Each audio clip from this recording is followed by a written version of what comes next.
பத்திரிகை துறை நண்பர்களே, இளம் பத்திரிகையாளர்களே, இதழியல் மற்றும் மக்கள் தொடர்பியல் துறை மாணவர்களே, என்னோடு இங்கே உரையாற்ற வந்திருக்கிற அன்பு தோழர் எழுத்தாளர் முருகவேல் அவர்களே, இந்நிகழ்வுக்கு வாழ்த்துறை வழங்கி அமைந்திருக்கிற அருமை நண்பர் வரலாற்று ஆய்வாளர் சிஆர் இளங்கோவன் அவர்களே, மற்றும் எனது துறை சார்ந்த என்னுடைய இதழியல் நண்பர்கள், பத்திரிகை துறை நண்பர்கள், இந்த கருத்தரங்கத்திற்கு வருகை புரிந்திருக்கிற பல ஏறக்குறைய 10 ஆண்டுகளுக்கு மேல் 15 ஆண்டுகளுக்கு மேல் என்னோடு பத்திரிகை பணி செய்து இன்றும் பத்திரிகை துறையில் இயங்கிக் கொண்டிருக்கிற நண்பர் செந்தில்குமார் அவர்களே, இந்த இந்து நாளேட்டின் இதழாளர் வில்சன் அவர்களே, சன் டிவியினுடைய செய்தியாளர் செந்திலன் அவர்களே, அவரது இணையர் சுகன்யா அவர்களே, இன்னும் பல நண்பர்களுக்கு நான் நன்றி கூற வேண்டும். அந்த விதத்திலே என்னுடைய கருத்துக்களை உங்களிடத்தில் பகிர்ந்து கொள்வதற்காக இங்கே நான் சென்றிருக்கிறேன். இதில் முதல்ல தங்கராஜ் சார் தான் கூப்பிட்டாரு. நீங்கள் நம்ம பத்திரிகை மாணவர்களோடு அல்லது இளம் பத்திரிகையாளர்களுக்கு அவர்களுடன் உரையாட ஒரு மணி நேரத்தை ஒதுக்க முடியுமா என்று கேட்டார். நான் நிச்சயமாக வருவேன். ஏன்னா இது இங்கே நான் பேசுறது, நான் நேற்று என்னுடைய பதிவில் குறிப்பிட்டதை போல என்னுடைய தாய் வீட்டில் நான் பேசுறது. ஒரு பத்திரிகையாளனாக எனது அனுபவங்களை, அந்த துறையில் நான் பணியாற்றுகிற காலத்தில் நான் எதிர்கொண்ட அறைகூறுகளை, நான் அனுபவித்த சுவையான தகவல்களை எல்லாம் உங்களிடத்தில் பகிர்ந்து கொள்வதற்கான ஒரு வாய்ப்பாக இது இருக்கும். நிச்சயமாக வளரும் பத்திரிகையாளர்களுக்கு, அடுத்து இதழியல் பணியை துவங்கவிருக்கின்ற நண்பர்களுக்கு இது நிச்சயமாக ஒரு வழிகாட்டுதலாக அமையும் என்று நான் நம்புகிறேன். நண்பர்களே, பொதுவாக ஒரு நியூஸ் ரிப்போர்ட்டரா நீங்க ஒரு பத்திரிகையில நீங்க சேர்ந்த உடனே ஆரம்பத்தில் ஒரு சில பெரிய சவால்களை நம்ம சந்திக்கலாம். அதுவும் குறிப்பா ஒரு ஆங்கில பத்திரிகையில் நீங்கள் பணியாற்றுகிறப்போ அந்த ஆங்கில இதழ் எதை செய்தி என்று நம்புகிறதோ, எந்த செய்தி வாசகனை சென்றடையும் என்று நினைக்கிறதோ, அந்த செய்திகளை நாம் தேடி கண்டுபிடித்து அந்த இதற்கு தர வேண்டிய பொறுப்பை நாம் மேற்கொள்கிறோம். அப்படியான பல அனுபவங்கள். நிறைய நண்பர்கள் சொல்லுவாங்க, பத்திரிகையாளரா வேலை செய்யறதுங்கிறது ரொம்ப கஷ்டம். அது வாழ்க்கையில இன்னைக்கு ஒரு நாள் நம்ம வாழ்ந்துட்டோம், இந்த வாழ்க்கை இதோட போதும்னு நினைக்கிறவங்களுக்கு நிச்சயமாக பத்திரிகை துறை பயன் தராது. ஒரு நண்பர் சொல்வார், நீங்க தினந்தோறும் புதுசா பிறக்கணும். பத்திரிகை துறையில் இருந்தீங்கன்னா தினந்தோறும் நீங்க புதுசா பிறக்கணும். ஒவ்வொரு நாளும் புதிய விஷயங்களை நீங்கள் வாசகனுக்கு அள்ளி கொடுத்து கொண்டே இருக்கணும். அப்படியான ஒரு பேஷன் இந்த துறைக்கு இருந்தால் தான் நீங்க ஒரு சிறந்த எழுத்தாளராக, பத்திரிகை எழுத்தாளராக நீங்கள் திகழ முடியும். நண்பர்களே, இந்த கருத்தரங்கினுடைய தலைப்பு இதழியலும் புத்தக வாசிப்பும் அப்படின்னு சொல்லி கொடுத்துருக்காங்க. இதுல நான் ஒரு புத்தக வாசிப்பாளர். முதல்ல அந்த புத்தக வாசிப்பு தான் என்னை இதழாளன் ஆக்கியது. நிறைய பேர் இதழியலுக்கு அதுக்கப்புறம் வாசிப்பு பழக்கத்தை மேற்கொண்டிருப்பார்கள். ஆனா நாங்க இதழியல் படித்த காலத்தில் 90களுடைய இறுதியில் எம்ஏ ஆங்கிலம் படித்து முடிச்சுட்டு இதழியல் படிக்கலாம், அகடமிக்கா இதழியல் படிக்கலாம்னு சொல்லும்போது 2 கவிஞர்கள், புகழ்பெற்ற கவிஞர்கள் வந்து அதை டிஸ்கரேஜ்மெண்ட் சொல்ல முடியாது. ஆனால் அவங்க சொன்னாங்க, இந்த மாதிரி மதுரை காமராஜ் யூனிவர்சிட்டியில் PG diploma journalism and mass communication இருக்கு, அதை படிக்கலான்னு இருக்கோம் அப்படின்னு நானும் இன்னொரு நண்பர்கள் சொல்லும்போது, ஐயோ அந்த கோர்ஸை நீங்கள் பாஸ் பண்ண முடியாதுங்கண்ணா. ஏன்னா நாங்கள் 2 பேரும் சேர்ந்து பாஸ் பண்ண முடியாமல் அதை நாங்கள் டிஸ்கன்டினியூ பண்ணிட்டோம், அதை தொடர முடியவில்லை என்று கவிஞர் அக்னிபுத்திரன் அவர்களும் இன்குலாப் அவர்களும் சொன்னார்கள். இருந்தாலும் அதை தாண்டி போய் படித்து அந்த டிசிப்ளின்ல ஒரு பிஜி டிப்ளமோ வாங்கிட்டு அந்த துறைக்கே நான் வரவில்லை. பின்னால் அந்த துறைக்கு நான் படியில் நான் சேர்ந்தேன். ஏன்னா இது புத்தக வாசிப்பு அப்படிங்கும்போது எந்த மாதிரி புத்தகங்களை வாசிப்பது நம்முடைய இதழியலுக்கு துணையாக இருக்கும் அப்படிங்கிறத நம்ம சில அனுபவங்களை சொல்லி உங்களிடத்துல குறித்து காட்டலாம் நான் நினைக்கிறேன். குறிப்பா இலக்கிய நூல்களை வாசிப்பது. ஏன்னா இலக்கியம் தான் வந்து காலத்தின் கண்ணாடி. இலக்கிய செறிவோடு ஒரு கட்டுரையை எழுதுதல், இலக்கிய செறிவோடு ஒரு கட்டுரையை மொழியாக்கம் செய்தல், நீங்க கண்ட நடைமுறையில் இன்று காண்கிற காட்சியை இலக்கியத்தோடு ஒப்பிட்டு சொல்லுதல், இதெல்லாம் உங்க கட்டுரைக்கு உண்மையாக பயன்படும். அதுல பொதுவாக நான் பேசுறதை விட்டு நான் சொல்ல வந்த சில குறிப்புகளை மட்டும் சொல்லி நான் விடைபெறலாம் என்று நான் நினைக்கிறேன். தங்கராஜ் அவர்கள் 1 மணி நேரம் நீங்கள் பேசலாம் என்று சொன்னால் அந்த அளவுக்கான நேரத்தை நான் எடுத்துக்கொள்ள போவதில்லை. என்னுடைய எந்த பாயிண்ட்டை சொல்றோமோ அதை சொல்லிட்டு நான் விடைபெறலாம் என்று நான் நினைக்கிறேன். குறிப்பா ஒரு செய்தி, ஒரு அபூர்வம். எங்களுக்கு பாடம் நடத்தும் போது, எதிரியல் பாடம் நடத்தும் போது டாக்டர் சாந்தா அவர்கள், எங்களுடைய துறை தலைவர், மதுரை காமராஜர் பல்கலைக்கழகத்தில், அவங்க சொன்னது ஒரு விஷயம் எனக்கு ஒரு இதழியலுக்கான, அது இதழியல் மாணவர்கள் நன்கு அறிவார்கள். ஒரு நியூஸை டிஃபைன் பண்ணும்போது வாட் இஸ் நியூஸ் என்று சொல்லும் பொழுது அதற்கான பதில் what is new is news. அதுதான் இதழியலுக்கான அந்த செய்திக்கான இது. அப்புறம் இன்னொரு நகைச்சுவையாக ஒரு மேற்கோளை அவர் சுட்டி காட்டுவார். When a dog bites a man, it is not news. But when a man bites a dog, that is nuisance. இதுதான் செய்தி. அப்போ புதுசு இருக்கணும் அப்படிங்கிற ஒரு விஷயம், அபூர்வம் இருக்கணும் அப்படிங்கிறது தான் இதழியல்ல மாணவர்கள் வந்து முதல்ல மனசுல வச்சுக்க வேண்டியது. நீங்க இதழாளர்கள் ஆகும் பொழுது மனசுல நீங்க வைக்கக்கூடியது, நீங்கள் எழுதுகிற செய்தி அல்லது கட்டுரை புதிய உள்ளீட்டை கொண்டதாக இருக்க வேண்டும். அதனாலதான் அது பேரே நியூ. அந்த நியூ என்கிற சொல்லுவது தான் அந்த நியூஸ் பிறந்ததாக சொல்லுவாங்க, சொற்கிறது. அப்ப சில அபூர்வங்களை நான் உங்களிடத்திலே சொல்வதாக நான் நினைக்கிறேன். நான் ஏறக்குறைய 10 ஆண்டுகளுக்கு மேல் இந்தியன் எக்ஸ்பிரஸ் இதழில் வந்து ஒரு வித்தியாசமான போஸ்ட்ல நான் சேர்ந்தேன். நான் முதல்ல சேர்ந்தது வந்து எக்ஸ்பிரஸ் நாளிதழில் சேர்ந்தது ஒரு அப்படி ஒரு போஸ்ட் பத்திரிகை துறையில் இருக்கான்னு தெரியல. ஆனா எனக்கு அந்த போஸ்ட் கொடுத்தாங்க, டிரான்ஸ்லேட்டர் ஒரு போஸ்ட் கொடுத்தாங்க. இந்த டிரான்ஸ்லேட்டருக்கான போஸ்ட் வந்து அதாவது ஒரு வாய்ப்பு நம்மை தேடி வருது. பத்திரிகையில் வந்து பணிபுரிவதற்கான வாய்ப்பு நம்மை தேடி வருகிற போது அது எந்த போஸ்டா இருந்தாலும் அதுல சேர்ந்தரணும் அப்படிங்கிற ஒரு உறுதி எனக்கு. அப்போ நம்ம நினைச்சு போனது வேற. ஏனென்றால் நான் பத்திரிகை வருவதற்கு முன்பாக, பத்திரிகை துறைக்கு வருவதற்கு முன்பாகவே 2 ஆங்கில நூல்களையும் ஒரு தமிழ் நூலையும் நான் எழுதியிருந்தேன். இப்ப நான் நினைச்சது வந்து, நான் இப்படி நினைப்பேன், ஒரு இலக்கியவாதி பத்திரிகைக்கு போகும்போது அங்க போய் நமக்கு சங்க இலக்கிய மொழிபெயர்ப்புகளை தருவாங்க அப்படின்னு தான் நான் நினைச்சேன். ஆனா அது இலக்கியத்திற்கும் இதழியலுக்கும் சம்மந்தம் இல்லைங்கிற ஒரு யதார்த்தம் இருக்கு. ஆனால்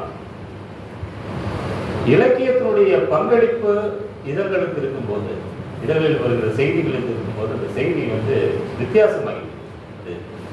what you call evergreen story, என்றைக்கும் படிக்கக்கூடிய ஒரு கட்டுரையாக அது மாறி. Right with a tinge of literature. அது என்னைக்குமே it becomes an evergreen story. அந்த மாதிரி என்னுடைய கட்டுரைகள் நிறைய இருக்கின்றன. நான் செய்தி இப்போ டிரான்ஸ்லேட்டராக நான் சேரும் பொழுது எனக்கு கிடைத்த அசைன்மெண்ட்ஸ் ஆஃபீஸில் என்னன்னா, ஒரு செய்தியை இப்போ வெவ்வேறு ஊரில் வந்து ரெகுலர் கான்ட்ரிபியூட்டர்ஸ் இருப்பாங்க, ஆர்சின்னு நம்ம சொல்லுவோம், ஸ்ட்ரிங்கர்ஸ். அவங்க தரக்கூடிய செய்தியை நான் என்ன பண்ணணும், அதை ஆங்கிலத்தில் மொழிபெயர்த்து அந்த நியூஸ் ஸ்டைலில் இருக்கும், நியூஸ் லாங்குவேஜ் இருக்கும், news paper language, literary language இருக்கக்கூடாது, நியூஸ் பேப்பர் ஜேர்னலிசம் லாங்குவேஜ், அதை மாற்றி தருவது தான் என்னுடைய பணி. அப்போ இந்த பணியை நான் தொடர்ந்து செய்து கொண்டிருந்தேன். கிட்டத்தட்ட ஒரு நாளைக்கு 10 காப்பீஸ் 15 காப்பீஸை வந்து நான் மொழிபெயர்ப்பேன், தமிழிலிருந்து ஆங்கிலத்துக்கு மொழிபெயர்ப்பேன். அப்போ அந்த நேரத்திலேயே நான் என்ன பண்ணேன், அந்த இதழ் நான் பணி செய்த இதழ் அந்த வாய்ப்பை எனக்கு கொடுத்தது. நான் நல்லா எழுதக்கூடியவன் தெரிஞ்சு என்ன கான்ட்ரிபியூட் பண்ண சொன்னாங்க, எழுத சொன்னாங்க. அப்போ என்னுடைய கட்டுரை பயணத்தை நான் துவங்கும் போது எங்க நியூ இந்தியன் எக்ஸ்பிரஸ் உடைய டெப்டி ரெசிடென்ட் எடிட்டராக இருந்தவர் மிஸ்டர் டி சுரேஷ்குமார், அவர் தான் இப்போ இந்த ஹிந்துவுடைய டெப்டி ரெசிடென்ட் எடிட்டராக இருக்காரு. அவர் தான் என்ன சொன்னார், நான் எழுதுறதை பார்த்து I am going to take you out from this funny designation called translator. அவர் உண்மையை சொல்றது என்ன கேட்டா, there cannot be a designation called a translator. Every reporter can translate, அவ்வளவுதான். அதனால அது வந்து அந்த டிரான்ஸ்லேட்டர் என்கின்ற அந்த ஒரு பதவியிலிருந்து நான் வேறு பதவிக்கு, சீனியர் ரிப்போர்ட்டர் ஃபீச்சர்ஸ் என்ற ஒரு பதவிக்கு நான் மாற்றப்பட்டேன். அப்போ அந்த சொற்சித்திரங்கள், சிறப்பு கட்டுரைகள் எழுதக்கூடிய ஒரு பதவி எனக்கு கிடைத்தது. அது எனக்கு மிகப்பெரிய ஒரு சேலஞ்சாக தான் இருந்துச்சு. ஏன்னா எவ்ரிடே நியூஸ்க்கு நான் போக வேண்டிய அவசியம் இல்லை. வாரத்திற்கு ஒரு 3 கட்டுரைகள் அல்லது 4 கட்டுரைகளை நான் கொடுக்கணும் பத்திரிகைக்கு. அது முழு கட்டுரையாக, முழு பக்க கட்டுரையாக கொடுக்கணும். ஆனால் அந்த வாய்ப்பு எனக்கு கிடைச்சது. அதைத்தான் நான் சொல்லியிருந்தேன், அந்த எக்ஸ்பிரஸுடைய இதழில் நான் பணியாற்றிய காலம் என்பது என்னுடைய பொற்காலம் தான் சொல்லணும், நான் பெற்ற பேரு என்று தான் நான் சொல்லணும். அதனால் மீண்டும் ஒரு முறை நான் பணி செய்த எக்ஸ்பிரஸ் இதழுக்கு நன்றி தெரிவிக்கிறேன். அதுல புத்தக வாசிப்பு அப்படிங்கிறது ஒரு விஷயம். நான் சார்ந்த விடயங்கள், நான் சார்ந்து இருக்கக்கூடிய துறை வந்து மிக முக்கியமாக இலக்கியம், கல்வெட்டு, தொல்லியல், வரலாறு, நூல் விமர்சனம், இது குறித்து மட்டுமே தான் நான் எழுதினேன். அவ்வப்பொழுது சில அரசியல் செய்திகளை நான் எழுதியிருக்கேன். அப்போ பொதுவாக இந்த வரலாற்று சிறப்புமிக்க ஊர்களுக்கெல்லாம் போய் பயணம் சென்று அங்குள்ள புதிய விஷயங்களை கண்டுபிடித்து ஆங்கிலத்தில் எழுதக்கூடிய ஒரு வாய்ப்பு எனக்கு இருந்தது. அப்படி ஒரு அபூர்வம் வந்து நிகழ்ந்துச்சு. ஒரு நாள் ஒரு எங்களுடைய நான் படித்த அரசு கலைக் கல்லூரியினுடைய வரலாற்று பேராசிரியர் திரு மேஜர் இளங்கோவன் அவர்கள் ஒரு சின்ன டிப் கொடுத்திருந்தார். நீங்க ஊரெல்லாம் நடுகள் தேடி அடைவீங்க. நடுகள் என்பது ஒரு வீரனுக்கு வைக்கக்கூடிய ஒரு கல். அந்த வீரன் வந்து ஆடுகளை காத்து, ஆடு மாடுகளை காத்து, வனவிலங்கிடமிருந்து காத்து அந்த புலியோடு சண்டையிட்டு அந்த மடித்து போறான். மடித்து போன வீரனுக்கு நினைவு சிலை ஒன்று வைப்பாங்க. அதுல பாத்தீங்கன்னா அந்த வீரன் வந்து ஒரு ஈட்டியை வச்சு அந்த புலியை குத்துற மாதிரி ஒரு கல் நீங்க பார்த்துருக்கீங்க. Hero stone in English. அது அவனுக்கு நினைவாக வைக்கக்கூடியது. சில நடுகர்கள்ல கல்வெட்டுகள் இருக்கும், எழுத்து பொறிப்புகள் இருக்கும். சில நடுகள்ல அந்த எழுத்து பொறிப்பா இருக்காது, அந்த சின்னம் மட்டும் இருக்கும். இது பொதுவாக கிராமங்களில் வந்து உள்ள கோயில்களில் இல்ல கிராமத்தினுடைய எல்லையோரத்தில் இந்த சிலைகளை நீங்கள் பார்க்க. இப்ப இந்த நடுகள் அமைப்பது எப்படி என்பதை கூட தொல்காப்பியம் சொல்லுது. எப்படி ஒரு வீரன் இறந்து அவனுக்கு நடுகள் எப்படி வைக்கணும் அப்படின்னு சொல்லி. அப்ப அந்த நடுகளை தேடி, நடுகள், கல்வெட்டு இதையெல்லாம் தேடி புதிய செய்திகளை தேடி பயணித்துக் கொண்டிருந்த காலத்துல அவர் மேஜர் இளங்கோவன் ஒரு விஷயம் சொன்னாரு, நீங்க இனிமேல் கிராமத்துல போய் நடுகளை தேடிட்டு இருக்கீங்க, நகரத்தினுடைய மையத்தில் ஒரு நடுகள் இருக்கிறது, அதை போய் பாருங்க. பார்த்து இன்னைக்கு அந்த நடுகள் இருக்கு. அந்த நடுகள்ல பாத்தீங்கன்னா ஒரு வீரன் ஈட்டியை வச்சு ஒரு புலியை குத்தி கொண்டிருப்பார். சரின்னு சொல்லிட்டு இந்த நடிகளை பார்க்கலாம் என்று நானும் காலஞ்சென்ற கல்வெட்டு ஆய்வறிஞர் துரை சுந்தரம் அவர்களும் இன்னொரு நண்பர் துரை பாஸ்கர் நாங்களும் சேர்ந்து அந்த நடிகளை பார்ப்பதற்காக நாங்கள் போனோம். அந்த நடிகள் எங்க இருக்குன்னா, நீங்க உக்கடத்துல பைபாஸ் ரோட்ல நேரா போனீங்கன்னா அந்த உக்கட வாழாக்குளத்திற்கு இடதுபுறம் அந்த நடுகள் இருக்கு. அதை பார்க்கும்போது எங்களுக்கு ஒரு பெரிய வியப்பு வந்துச்சு. என்னன்னா, அந்த பகுதியில் அப்போது குடியிருந்த மக்கள் இஸ்லாமிய பெருமக்கள். அந்த இஸ்லாமிய பெருமக்கள் இருக்கக்கூடிய பகுதியில் மஜீத் காலனி என்று இருந்த அந்த இடத்திலே அந்த நடுகள் இருக்கு. அங்க போய் அந்த நடுகளை பார்த்து கொண்டிருக்கும் போது ஒரு அம்மையார் வந்தார். அப்ப அவர் அறிமுகமாயிட்டார். என்னன்னா, இந்த வருஷத்துக்கு ஒருக்கா யாரும் எங்கிருந்தோ வருவாங்க, இந்த கல்லுக்கு வந்து ஏதோ பூஜை பண்ணுவாங்க, போயிடுவாங்க, அப்ப அப்படியே விட்டுருவாங்க. அது ஒரு கோயில் மாதிரி அமைச்சிருக்காங்க, சுத்தி வேலி போட்டு. அப்புறம் இந்த என்ன பண்றாங்கன்னா, நான் வந்து தினந்தோறும் வாசலை, இந்த கோயிலுடைய வாசலை பெருக்கி அந்த அந்த சாமி சொல்றாங்க, அந்த வீரனை, இந்த சாமிக்கு வந்து ஒரு கற்பூரை ஏற்றி வச்சிருவாங்க தினந்தோறும் அப்படின்னு சொன்னாங்க. இதுல என்ன வியப்புன்னாக்கா, வருஷத்துக்கு ஒருக்காத்தான் யாரோ வர்றாங்க, அவங்க குலதெய்வமாக கூட இருக்கலாம் அந்த நடிகர். ஆனால் அந்த தெருவை, அந்த கோயில் வாசலை கூட்டி பெருக்கி கற்பூரம் ஏற்றி வைத்து அதை புனிதமாக தூய்மையாக அதை வைத்துக் கொண்டிருந்தவர் யார் என்று கேட்டால், பள்ளிக்கே செல்லாத ஒரு இஸ்லாமிய பெண்மணி என்பதுதான் சொல்றது. இதுதான் நியூஸ், இதுதான் அந்த நியூஸ். அப்போ அந்த அம்மாவுடைய பெயர் தௌலத் நிஷா, எனக்கு இன்னும் அந்த பெயர் ஞாபகம் இருக்கு. அதை ஒரு கட்டுரையாக ஆக்கலாம், நிச்சயமா ஆக்கலாம் அப்படின்னு முடிவு பண்ணி அதை ஒரு கட்டுரையாக நான் எழுதினேன். எக்ஸ்பிரஸ் இதழில் அது வெளியானது. ஆனா இதுல ஒரு வியப்பு, இப்போ புத்தக வாசிப்பும் இதழியலும் சொல்லி கொடுத்தது பொருத்தமான ஒரு ஸ்டோரி இது. இந்த வீட்டுக்கு வந்து பார்த்தவோ யோசிச்சுட்டு இருந்த போது, இந்த நடிகளை பத்தி எங்கேயோ நம்ம படிச்சிருக்கிறோமேன்னு மனசு குடைய ஆரம்பிச்சது. இல்ல, இந்த நடிகளை இப்பதான் நம்ம பார்க்கிறோம், இல்ல எங்கேயோ படிச்சிருக்கிறோம். இதே மாதிரி ஒரு சூழல்ல வந்து ஒரு நடிகர் இருப்பதாக யாரோ ஒருத்தர் எழுதியிருக்காரு. யோசிச்சு பார்த்துட்டு இருக்கும்போது அப்பதான் எனக்கு நினைப்பு வந்துச்சு, 1940களுடைய தொடக்கத்தில், எனக்கு அந்த வருடம் தெரியல, இளங்கோசார் தெரியும், இதுவோ உங்கள் கோவை கிளார் எழுதின, அவர் தான் முதல் வரலாற்று ஆய்வாளர் இந்த பாஷைக்கு. கோவை கிளார் சீமா ராமச்சந்திரன் செட்டியார் அவர் எழுதின இதுவோ எங்கள் கோவைன்னு ஒரு புத்தகம். நிச்சயமா அதை நீங்க குறிச்சு வச்சுக்கணும், அதை வாசிக்கணும். அந்த புத்தகத்தில் இந்த நடிகர்களை பற்றி அவர் எழுதியிருக்கிறார். ஆனா அந்த கட்டுரையில, ஒருவேளை அந்த கட்டுரையில் இந்த நடிகர் எந்த இடத்துல இருக்கு அப்படின்னு குறிப்பிட்டிருந்தா கூட முன்னாடியே நாங்கள் போய் பார்த்தோம். ஆனா அது குறிப்பிடவே இல்லை. அவர் அந்த வரலாற்றை எழுதுறார். ஒரு காலத்துல கோயம்புத்தூர் வந்து ரொம்ப வனமா இருந்துச்சு, அப்புறம் வனம் அழிக்கப்பட்டது. அப்ப அந்த பாதையை மறக்காத விலங்குகள் எல்லாம் அது நகரமான பிறகு கூட அதே பாதையில் வர தொடங்கின. அங்க வந்து ஒரு கிராமம், ஒரு நகரம், ஒரு புதுசா ஒரு குடியிருப்பு உருவானது. அந்த மக்கள் எல்லாமே ஆடு மாடுகள் வைத்து முல்லைகளும் அவங்க வச்சிருந்தாங்க. அப்போ அந்த ஆடு மாடுகளை பாதுகாப்பதற்கு வேண்டிய ஒருவன் நியமிக்கப்பட்டான். ஒரு நாள் புலி வந்தது. அது புலி அவனை அடித்துக் கொள்வதற்காக அந்த புலியோடு அவன் சண்டை போட்டான். புலிக்கு அவனுக்கு சண்டை நடந்துச்சு. கடைசியில் அந்த புலி அடிச்சு அந்த வீரன் இறந்து போனான். அப்ப என்ன பண்ணாங்க, அந்த வீரனுடைய நினைவா ஒரு கல்லை செதுக்கி அதை வந்து தொல்காப்பிய விதிப்படி நீர்நிலையில கழுவணும்.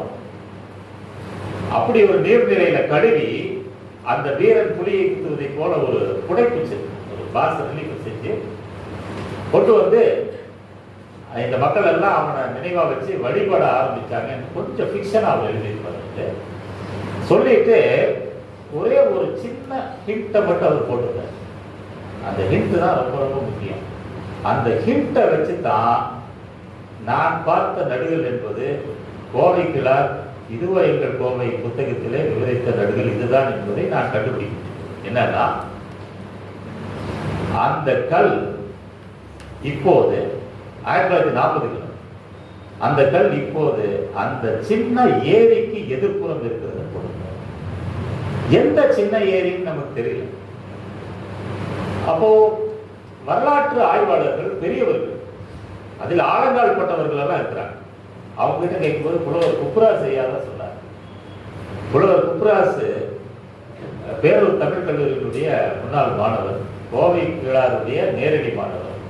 அவரிடம் அவருக்கு அந்த ஒரு காலத்தில் அந்த முக்கடத்தினுடைய பகுதியில நிறைய விளைநிலங்கள் அவருக்கு சொந்தமாக ஒரு நிலக்கலாராக அவர் இருந்தார். அவர்கிட்ட சொல்லும்போது அவர் தான் சொன்னாரு, இதை நான் கேட்கவில்லை, வேறு விஷயத்தை சொல்லிக் கொண்டிருக்கும் போது எதேச்சியாக அவர் வாயிலிருந்து அது விழுந்தது. என்னட்டா, வாழாங்குளத்தை பத்தி பேசிட்டு இருக்கோம். அந்த வாழாங்குளத்து ரோட்ல அப்படியே நீங்க போய் பாருங்க, அந்த குளம் ரெண்டா பிரியும். அந்த ரெண்டாவது இருக்கு பாருங்க ஒரு குளம், அந்த குளத்துக்கு பேர் தாங்க சின்ன குளம் பேர். அப்படின்னு அது பேர் சின்ன குளம். இன்னும் நீங்க பைபாஸ் ரோட்ல போய் பாருங்க, ஒரு குளம் முடிவடையும், முடிவடைந்ததுக்கு இன்னொரு குளம் தொடரும். அந்த குளத்துக்கு பேரு சின்ன குளமா? அப்பதான் கேட்டேன். அப்போ கோவைக்குள்ளார் உங்களுடைய ஆசிரியர் சின்ன ஏரிக்கு எதிர்ப்புறம் அந்த கல் கிடக்கிறதுன்னு சொன்னாரு. அதுதான் சொல்லி கேட்டப்ப அப்பதான் சொன்னார், ஆமா அது அவர்தான் சொல்லியிருக்கேன். அப்போ இதை விட ஒரு பத்திரிகையாளருக்கு என்ன மகிழ்ச்சி இருக்கும்? தான் வரலாற்றில் எதை படித்தாலும், தன்னுடைய நினைவுகளில் எதை அவன் வரலாறாக நினைத்திருந்தானோ அந்த வரலாறை நேரில் காண்கிற ஒரு பேற்றை இந்த பத்திரிகை துறையில் தான் எனக்கு பெற்றது.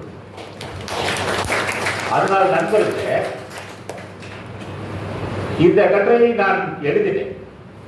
இது வெளியானது ஒரு சின்ன உதாரணம். அப்போ வாசிப்பு, புத்தக வாசிப்பு அப்படிங்கிறது இந்த ஸ்டோரிக்கு எந்த அளவுக்கு பயன்பட்டு இருக்கு அப்படிங்கிறத நீங்க உணரலாம். அப்புறம் இன்னொரு நண்பர்களே, நிறைய பேர் இப்போ ஒரு பெரிய பிரபலம் இறந்து போயத, பெரிய பிரபலம் இருக்குது. தமிழ்நாடு இந்தியா முழுக்க அறியப்பட்ட ஒரு செலிபிரிட்டி அவர் இறந்து போயிருந்தார். இறந்து போன ஒரு அஞ்சலி கட்டுரை எழுதுவாங்க பொதுவாக பத்திரிகையில், ஒரு ட்ரிபியூட் எழுதுவாங்க. இப்போ கவிஞர் புவியரசு இறந்து போயிட்டாரு. அப்போ அது வரைக்கும் புவியரசை பற்றி ஆழமாக தெரியாத பத்திரிகை கேள்விப்பட்டிருக்கோம். அவங்க அனுபவ மூலம் எடுத்தாங்க. புவியரசு ஐயா என்ன நூல் எழுதியிருக்காரு, கவிஞர் புவியரசு என்ன நூல் எழுதியிருக்காரு, அவருடைய முக்கியத்துவம் என்ன இறக்கும்போது அதுக்கு அந்த செய்தியில் குறிப்பிடுவது. அப்படி ஒரு பிரபலம் இறந்து போன போது எனக்கு பிடித்த பிரபலம் ஒரு பத்திரிகையாளர் என்பவரும் புத்தக வாசிப்பாளனாகவும் கலைஞனாகவும் ஒரு நல்ல ரசிகனாகவும் இருந்தா அந்த பத்திரிகைக்கு பெருமை. நான் ஒரு நல்ல ரசிகன். அப்போ ஒரு நாள் இயக்குனர் மகேந்திரன் இறந்து போயிட்டார். இயக்குனர் மகேந்திரன், டைரக்டர் மகேந்திரன் டைரக்ட் பண்ணது கொஞ்சம் ஒரு ஹேண்ட்ஃபுல் ஆஃப் மூவிஸ் தான், சில படங்கள் தான் பண்ணியிருக்காரு. உதாரணமாக உதிரி பூக்கள், ஜானி, கை கொடுக்கும் கை, இந்த படங்கள்லாம் இருக்காரு. மகேந்திரன் ஐயாவை நான் சந்தித்திருக்கிறேன். அப்போ நாம் சந்தித்து பழகின ஒரு இயக்குனர், கனிவாக பழகக்கூடிய ஒரு கலைஞர். அவர் நிகரான இயக்குனர் சொல்லவே முடியாது தமிழ் திரைப்படம். அவரை சந்தித்த போது அவரிடம் நான் பேசிய விஷயங்கள் அவருக்கு பிடித்து போயிருந்தது. முதல்ல பத்திரிகையில் சேத புஸ்தகம், அப்போ ஒரு புத்தகத்தை கையெழுத்து போட்டு கொடுத்துருக்கேன். சினிமாவும் நானும் அப்படிங்கிற ஒரு புத்தகம், அவருடைய பயோகிராபி. கையெழுத்து போட்டு நீங்க எப்போ வந்தாலும் சென்னைக்கு வந்தாலும் இந்த நம்பர் கூட்டிட்டு வீட்டுக்கு வாங்கன்னு சொல்லிட்டு கையெழுத்து போட்டு கீழே போன் நம்பர் எழுதி கொடுத்ததால் அதை ஒரு பொக்கிஷமா வீட்டுக்கு கொண்டு வந்து வச்சிருந்தேன். அப்புறம் ஒரு நாள் மகேந்திரன் இறந்து விட்டதாக அந்த செய்தி வந்துச்சு. அப்ப யாரு ட்ரிபியூட் எழுதுவா? இயக்குனர் மகேந்திரனை பற்றி தெரியாதவர்கள் எழுத முடியாது. தெரியாத ரிப்போர்ட்டர்ஸ் இருப்பாங்க, இருந்தாலும் அவங்க ஒரு விஷயத்தை கேட்டு எழுதுவாங்க. அது ஒரு செய்தியோட முடிஞ்சிடும். But how can it be a memorable article? ஆனா நான் என்ன பண்ணேன், நான் எழுதலாம் அதுக்கு அப்படின்னு சொல்லி ஒரு கட்டுரை நான் எழுதலாம். நான் உட்கார்ந்து when I worked as a journalist, I was not an armchair journalist. பயணங்கள் தான் என்னுடைய அர்த்தம். அதனால நான் என்ன பண்ணேன், ரொம்ப காலம் எனக்கு ஒரு ஆசை இருந்துச்சு. இன்னைக்கு நீங்க புதிய வார்ப்புகள் புதிய பூக்கள் படத்தை போட்டு பாருங்க. நன்றி எது போடுவோம் கேட்டா, வெள்ளிப்பாளையம் கிராம பக்கத்துக்கு போடுவோம். இந்த வெள்ளிப்பாளையம் எங்க இருக்கு அப்படிங்கிறத தேடணும். சரி, நமக்கு ஒரு நாள் டைம் இருக்கு, ஒரு நாள் ஃபீல்டு ஒர்க்கு டைம் இருக்கு, ஒரு நாள் எழுதுவதற்கு டைம் இருக்கு. அப்படி டைமை நான் உண்டு பண்ணிட்டு இந்த வெள்ளிப்பாளையத்துக்கே நம்ம போய் பார்த்துடலாம் அப்படிங்கும்போது இங்க இருக்கக்கூடிய சினிமா தொடர்புடைய நண்பர்களுக்கெல்லாம் வெள்ளிப்பாளையம் ஊர் எங்க இருக்குன்னு சொல்லி கேட்கும்போது அதிகமாக தகவல் தெரியல, சொல்ல தெரியல. சில பேர் அது காரமடைக்கு பக்கத்துலனாங்க, சில பேர் சிறுபைக்கு பக்கத்துலனாங்க. அங்கே காரமடையில் வாழ்ந்து கொண்டது என்னுடைய நண்பர். அவன் இப்போ உயிரோடு அவங்கிட்ட கேட்டேன். அந்த நண்பர் கன்னடத்தை தாய்மொழியாக பேச முடியும். அவர்கிட்ட கேட்டாட்டே இந்த மாதிரி வெள்ளிப்பாளையம்னு ஒரு ஊர் எங்கடா இருக்கு அப்படின்னு கேட்டபோது, வெள்ளிப்பாளையம்னு ஒரு ஊர் இல்லடா. அவர் சொன்னா பாருங்க, வெள்ளிப்பாளையம்னு ஒரு ஊர் இல்ல, ஆனா எங்க வீட்டுல அடிக்கொடுத்தா சொல்லிக்கலாங்க, ஆனா ஊர் பேர் வெள்ளிப்பாளையம் இல்ல, வெள்ளிப்பாளையம் என்று சொல்லுவோம். அப்ப எனக்கு அது தெரியும். தமிழ்ல வகரம் எல்லாம் கன்னடத்தில் பகரமா. அப்படிதான் வனநாரி தான் நமக்கு இன்னைக்கு வனநாரியா மாறி பண்டாரியா மாறி. இன்னைக்கு பண்ணாரி மாறி வனதேவதை. சரி, அந்த வெள்ளிப்பாளையத்துக்கே போலாம், நான் வரேன்னு சொல்லிட்டு பார்க்கறதுக்கு நான் போறேன் பைக்ல அந்த வெள்ளிப்பாளையத்தை அடைந்து, அந்த வெள்ளிப்பாளைய கிராமத்திலே ஓடிக்கொண்டிருக்கிற அந்த பவானி நதி, உதிரிப்புகளில் நீங்கள் பார்க்கிற அதே பவானி நதியோட்டத்தை இன்னும் நீங்கள் அங்கே பார்க்கலாம். அந்த ஊருக்கு போலாம். அந்த ஊர்ல தான் உதிரிப்புகளுடைய ஜீவன் இருக்கு. ஒரு ஸ்டோரிக்காக 400 வார்த்தைங்க. அந்த ஊருக்கு போலான்னு சொல்லி போய் அங்க உள்ள மனிதர்கள் அங்கதான் ஷூட் பண்ணியிருக்காங்க. அந்த படத்துடைய பாதிக்கு மேல அங்கதான் ஷூட் பண்ணியிருக்காங்க. மகேந்திரனே வெளிப்பாளைய கிராம மக்களுக்கு நன்றி போறேன். அந்த ஊர்ல போய் பார்த்தா ஆலமரத்தடியில் ஒருத்தர் உட்கார்ந்துருக்காரு. ஒரு உள்பணின்னு ஒன்று போட்டுட்டு ஒரு விவசாய கூலி, ஒரு வேட்டி கட்டி காலில் சேர்க்கலாம் உட்கார்ந்துருந்தாரு. அவர்கிட்ட போய் சொன்ன, இந்த மாதிரி உதிரி பூக்கள் படம் எடுத்தது இங்கதாங்க, இந்த ஊர்ல தான். அவருடைய நினைவு அடுக்கில் இருந்து யோசித்தார். ஆமாங்க அப்படின்னாரு. அவர் இன்னொரு சுவையான சொன்னார், இதுதான் ஸ்டோரிக்கு தேவையான பத்திரிகையாளர்களுக்கு இந்த விஷயங்களை பிடிக்கிறதுக்கு என்ன லேபர் நீங்க எடுக்கணும். இன்னொரு விஷயத்தை சொன்னாங்க, அந்த படத்துல நானும் நடிச்சிருக்கிறேன்.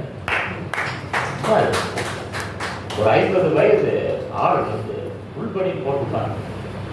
அந்த படத்துல நானும் நடிச்சிருக்கிறேன். அப்படியா? எந்த ரோலுங்க? இதுக்கு அந்த படத்தை பாருங்க தயவு செஞ்சு. அது புத்தக வாசிப்பை போல. அது அந்த சாமி கண்ணன் ஒருத்தர் வருவார் படத்துல கேரக்டர். அவர் முடி திருத்தம் செய்யும். அவர் வீதியில் அந்த கிராமத்துல நாவித தொழில் செய்கிறவர், முடி திருத்தம் தொழில் செய்கிறவர். வீதியில திண்ணையில உட்கார்ந்து ஹேர் கட் பண்ணுவாங்க, மொட்டை அடிச்சுக்குவாங்க. அப்போ ஒரு பையனை மொட்டை அடிச்சு உட்கார வச்சிருப்பாங்க. இன்னொரு பையன், சின்ன பையன், குடி பையன், அவங்க உட்கார்ந்துப்பா. அவங்களால தலையில தண்ணி தெளிச்சு ஒரு பார்க்கர் என்ன பண்ணுவார் அது பண்ணுவார். சாமி தேய்ச்சி விட்டுட்டு வசம் பேசிட்டே இருப்பார். இவனெல்லாம் மொட்டை அடிச்சு உட்கார வச்சிருக்கிறேன் பாரு, இவங்க அப்பா போன வாரம் குடி வெட்டிட்டு போய் காசு தரேன்னு போனேன், இன்னும் ஆளவே காலம். அதுக்குள்ள பையன் நினைச்சு விட்டான்னு சொல்லி தலையை தேய்ச்சிட்டு இருந்தான். அந்த பையன் தேய்க்கிறதுக்கு தலையாட்டிட்டே இருக்கும். அப்ப அந்த தோழர் சொன்னார், அந்த 50 வயது தோழர், அந்த படத்துல நான் நடிச்சிருக்கேங்க. யாருக்கு அந்த படத்துல? இந்த சாமிக்குன்னு ஒருத்தர் முடி பெற்றதா வருவார் இல்லைங்களா, அவரு டைலாக் பேசும்போது அந்த திண்ணையில மொட்டை அடிச்சு நான் உட்கார்ந்து இருப்பாங்க அப்படின்னு எத்தனை அபூர்வம் இருப்பார். அப்ப நான் கேட்டேன், ஆமாம் ஒரு சிறுவன் இருக்கிற மொட்டை அடிச்சு நினைவு இருக்குது, நீங்க தானா? ஆமாங்க. இதுக்கு வேண்டிய மகேந்திரன் மொட்டை அடிக்க சொன்னார் அவங்கள. அப்ப சொன்னா அந்த சோதரி, இல்லைங்க அந்த படம் எடுத்த நேரத்துல தான் எங்க அம்மா செத்து போச்சுங்க, அதுக்கு நான் மொட்டை அடிச்சிருந்தேன், அது தகுந்த ஆலோசனை என்னை பிடிச்சி உட்கார வச்சுட்டாங்க அப்படின்னு சொன்னாங்க. அப்புறம் இன்னொருத்தர் யார், இன்னொரு பையன் தலையில தண்ணீர் தடவி முடிவெட்டது ரெடி ஆகிடும். அவர் ஒருத்தர் இருக்காருங்க, அவரையும் அவர் வந்துருக்கு, அவர்கிட்ட கேட்டா சொல்லுவாருங்க அப்படின்னு சொல்லும்போது அந்த அந்த ஆலமரத்துக்கு அடியிலிருந்து அந்த தோழருடைய பேர் காளிசாமி, சின்ன பையன். இன்னொருத்தர் ராஜேந்திரன். இவங்க 2 பேரும் ஒரு வயது நண்பர். அவருக்கு 50 வயசு இருக்கும். அப்புறம் அவர் வந்துட்டார். என்ன விஷயமா வந்திருக்கீங்க? இந்த மாதிரி மகேந்திரன் படம் எடுத்தாருல உதிரி பூக்கள். ஆமாம் ஞாபகம் இருக்குங்க, நான் கூட அந்த படத்தில் எடுத்துருக்கேன். அவரும் சொல்றாரு. சொல்லிட்டு உங்களுக்கு விஷயம் தெரியாதுங்க. என்ன விஷயம்னா, மகேந்திரன் இறந்துட்டாரு, கண்ணீர் கழுது. அப்புறம் அந்த ஊர் மக்கள் சொல்றாங்க, அந்த படம் எவ்வளவு உயிர்ப்பா இருந்திருப்பார். அறிவுமதி ஒரு தொகுப்பு வெளியிட்டார் கவிஞர். புள்ளை நுனியில் படித்துறை என்பதுதான் அந்த ஹைக்கு தொகுப்பு. கவிதை நூலெல்லாம் வாசிச்சுட்டா சொன்னாங்க. அதுல ஒரு ஹைக்கு, அது இதுதான் வாழ்க்கை, சாகும் தாயறையில் சிரிக்கும் குழந்தை அப்படின்னு ஒரு ஹைக்கு. இந்த புள்ளிநுனியில் படித்துளி நூலுக்கு முன்னுரை எழுதிய அப்துல் ரஹ்மான், அறிவுரையுடைய ஆசிரியர் அப்துல் ரஹ்மான் சொல்வார், கவிதை என்பது வாயடிக்க கூடாது. நீங்க எதுக்கு இதுதான் வாழ்க்கைன்னு சொல்றீங்க? சாகும் தாயறையில் சிரிக்கும் குழந்தை, இதுதான் கவிதை. இதை அறிவுமதி ஒரு இன்டர்வியூ சொல்லும்போது சொன்னார், இந்த கவிதையை நான் எப்படி எழுதினா, உதிரி பூக்கள் படத்துல அந்த படத்தினுடைய நாயகி அஸ்வினி கணவனால் ஒதுக்கப்பட்டவர்.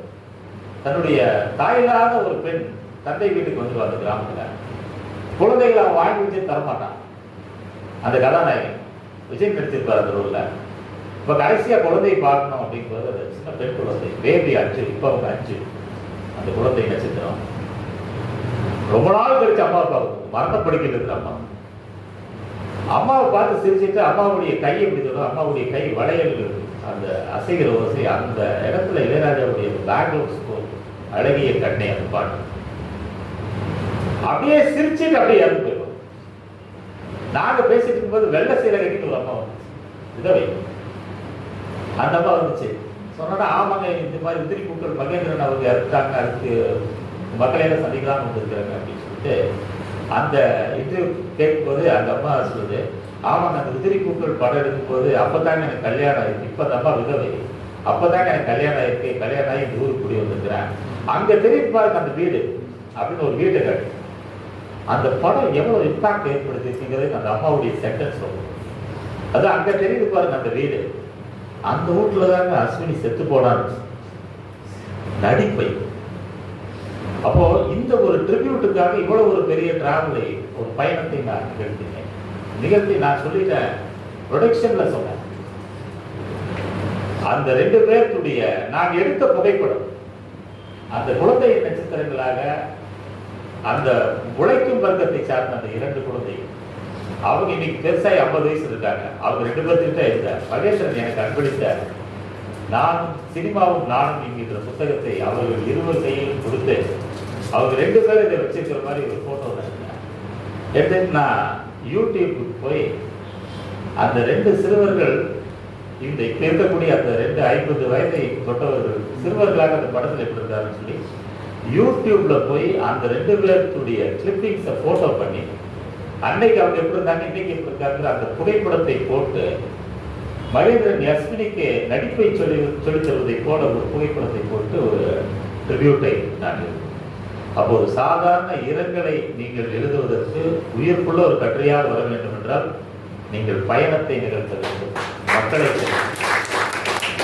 இன்னும் ஒரு சில செய்திகளை சொல்லி நான் முடிப்பேன். இன்னொன்று, இந்த புத்தக வாசிப்புங்கிறது முக்கியம். இப்போ நீங்க ஒரு கலைஞனை மட்டும் நீங்க இன்டர்வியூ பண்ண முடியும், ஒரு கலைஞனுக்கான ட்ரிபியூட்டை மட்டும் எழுதிட்டு அது போக. இன்றைக்கு அறிவுலகம் என்ன செய்து கொண்டிருக்கிறது, முருகவேல் அவர்கள் இது குறித்து நிறைய பேசுவார். இன்றைக்கு அறிவுலகம் என்ன செய்து கொண்டிருக்கிறது, அறிவுலகத்தின் பின்னால் இருக்கக்கூடிய அரசியல் என்ன என்பதை எல்லாம் நான் கூர்ந்து கண்காணிக்கிறேன். தொல்லியல் என்னுடைய ஆர்வமாக இருக்குது. கல்வெட்டு போன்ற வரலாற்று சின்னங்களை எல்லாம் நான் தேடி அடைகிறேன். அப்போ எனக்கு ஒரு நூல், அந்த நூலை படிக்க வேண்டும் என்கின்ற எனக்கு ஆர்வம் இருந்துச்சு. புத்தக வாசிப்பு, அந்த நூலை நீங்கள் நிச்சயம் படிக்கணும், ஆனால் அந்த நூலை நிச்சயம் நீங்கள் ஃபாலோ பண்ணக்கூடாது. என்ன நூலுன்னா the mirror of Tamil and Sanskrit என்கின்ற நூல். இந்த நூலை எழுதியவர் இரா நாகசாமி, தொழிலாளர் இரா நாகசாமி.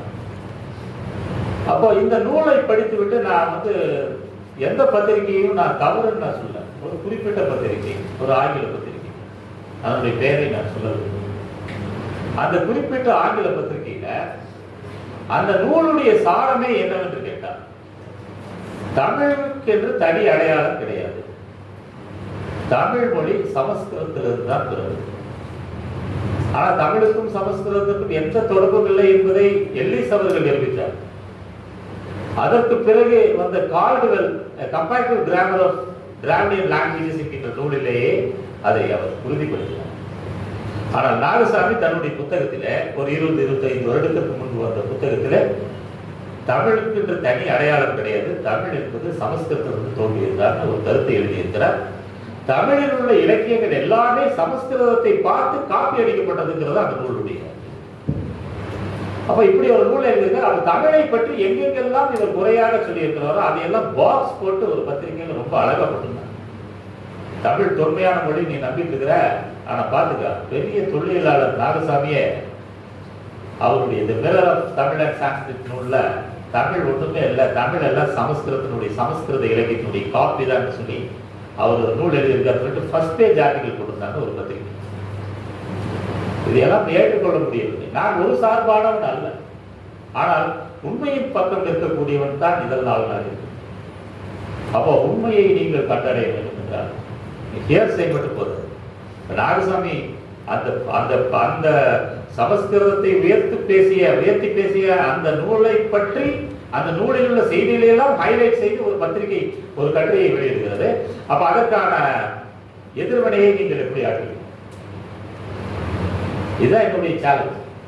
அதுல அந்த நூலை நான் வாங்கி படிப்பு பத்திரிகையாளருக்கு ஏன் பயன்படுது? The mirror of Tamil and Sanskrit நூலை நான் வாங்கி அண்டர்லைன் பண்ணி படிச்சேன். ரெஃபரன்ஸுக்கு அவர் என்னென்ன நூல் காட்டினாரோ அந்த நூலை எல்லாம் மாத கணக்கில் எடுத்து போட்டோம். எதுக்குங்க?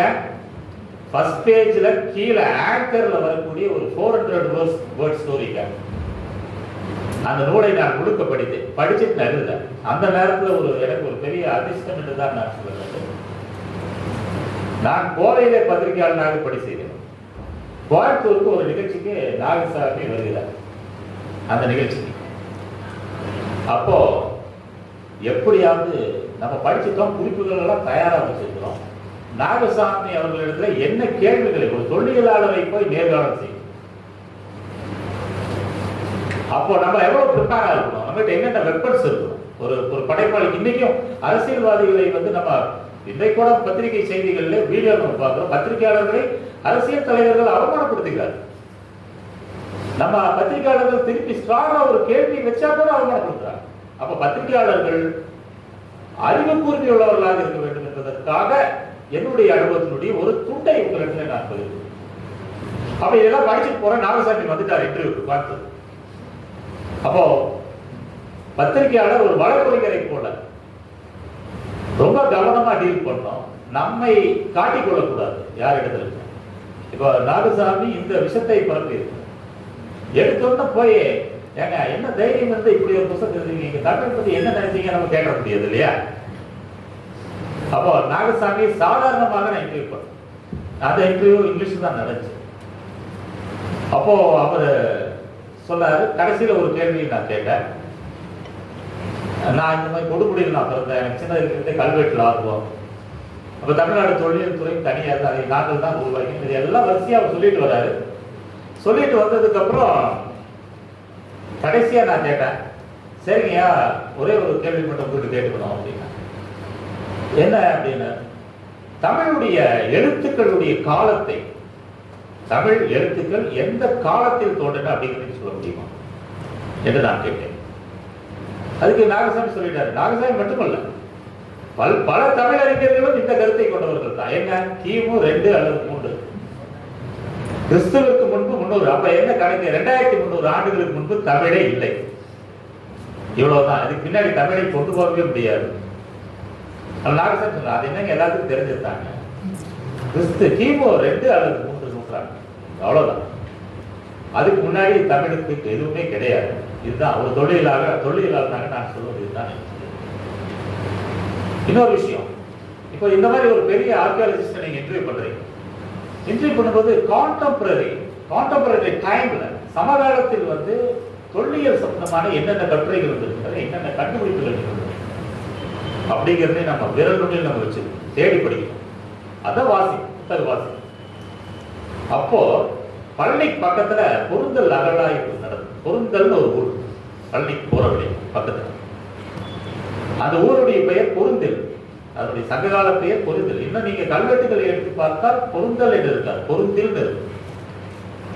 அங்க அகழாய்வு நடக்கிறது. பாண்டிச்சேரி பல்கலைக்கழகத்திலே பேராசிரியராக இருந்த கா ராஜன் அவர்கள் தன்னுடைய மாணவர்களோடு அந்த ஆய்வை அவர் மேற்கொண்டார்.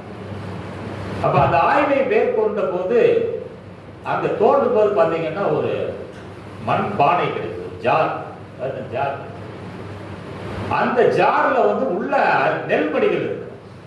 பொதுவா இது வந்து யாருக்கு அது இளங்கோனுக்கெல்லாம் தெரியும். இது முதுமக்கள் தாலியில ஒரு ஜார். அது யாராவது வசதி படைத்தவர்கள் இறந்து போனால் அவருடைய நினைவாக அந்த ஜார்ல வந்து கொஞ்சம் நெல்லை போட்டு உள்ள போச்சு வைப்பாங்க. இது தமிழ் மரபு. அப்போ அந்த ஜார்ல ஏதாவது பொதுவாக தொழிலாளர்கள் எப்படி தேடுவாங்கன்னு கேட்டா கல்வெட்டு ஆய்வாளர்கள் அந்த ஜார்ல ஏதாவது எழுதியிருக்கான்னு சொல்லி பார்ப்பாங்க.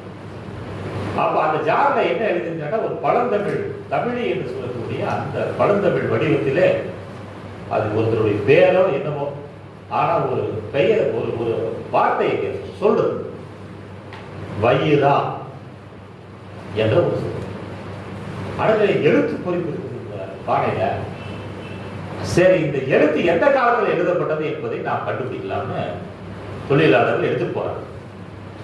எடுத்துட்டு போய் அவங்க அந்த நெல்லை கொண்டு போய், அது எத்தனை வருஷத்துக்கு எத்தனை நூற்றாண்டுகளுக்கு முன்னாடி போட்ட நெல் அந்த பானைகள் இறந்து போனோம், எத்தனை நூற்றாண்டுக்கு முன்னாடி இறந்து போயிருப்பான். அந்த நெல் எந்த காலத்தில் அதை எடுத்து போய் தஞ்சாவூர்ல ஒரு ரிசர்ச் சென்டர் கொடுக்கும்போது, இது நெல்லுங்க, எந்த காலத்துல வச்சுன்னு தெரியல, இந்த நெல்லை பார்த்து இது எந்த காலம் நீங்க கண்டுபிடிச்சு சொல்லுங்க அப்படின்னு கொடுத்த போது அந்த ரிசர்ச் சென்டர் இருக்கிறவங்க அதை பார்த்துட்டு இது நெல்லே கிடையாது, இது வேற என்னமோ தான்.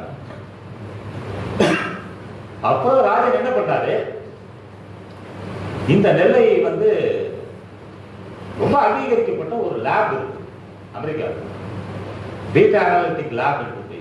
அவங்க தான் அந்த கார்பன் டெஸ்டிங், கார்பன் கரிமம் எங்கே இருக்கோ அந்த கரிமத்தை பரிசோதனை செய்து அந்த கரிம பரிசோதனையினுடைய முடிவாக அதனுடைய காலத்தை சொல்லக்கூடிய ஒரு லெபார்டரி, பீட்டா அனாலிட்டிக் லேப் என்று கூகுள்ல நீங்க அடிச்சு பார்த்தீங்கன்னா தெரியும். அந்த லேபுக்கு அனுப்பி வச்சார் ராஜா. அனுப்பி வைக்கும் போது அந்த ரிசல்ட் அவங்க கொடுத்தாங்க. இந்த நெல் விளைந்த காலம் கிறிஸ்துவுக்கு முன்பு 5 நூற்றாண்டு, கிமு 5ஆம் நூற்றாண்டு. இதுதான் அந்த முடிவு. இதை எங்க நான் படிச்சேன்னா வாசிப்பு தான். ஃப்ரண்ட் லைன்ல ஒரு பெரிய கட்டுரை, அருமையான கட்டுரை. அந்த கட்டுரை நான் வாசிப்பதற்கான குறிப்புகளை வைத்திருந்தேன். அப்போ பொருந்தளவுக்கு நான் ஒரு முறை பயணம் செய்து பார்த்தேன். அப்ப இதை ஒரு பக்கம் இந்த ரீடிங் எனக்கு இருந்தங்காட்டி நாகசாமி அவர்களை நான் இன்டர்வியூ பண்ணிருப்பேன். நாகசாமி டாக்டர் நாகசாமி வரும்போது அவர் சொன்னார், எல்லாம் சொல்றாரு, சற்றே தமிழுடைய எழுத்துடைய காலத்தை என்ன சொல்றீங்க, கிமு 2 அதற்கு பின்னாடி தமிழை கொண்டு செல்லவே முடியாது என்று நாகசாமி அறுதிட்டு சொன்னார்.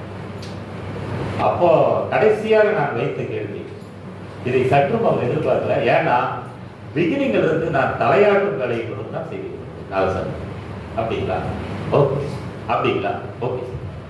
கடைசியில் ஒரு கேள்வி, இப்போ நீங்க வந்து தமிழ் எழுத்துக்களுடைய படமையை கிமு 2க்கு மேல கொண்டு வர முடியாதுங்கிறீங்களே, பொருந்தல் அகழாய்வில் கண்டுபிடித்த அந்த நெல் விளைந்த காலம் கிமு 5 என்ற முடிவை இன்று வெளியிட்டிருக்கிறார்களே, அப்ப அந்த நெல் வந்து கிமு 5ல விளைஞ்சிருக்குன்னா அந்த நெல்லை கொண்டிருந்த பானை மீது எழுதப்பட்ட அந்த வயிறா என்கின்ற எழுத்து அதுவும் கிமு 500 தானே.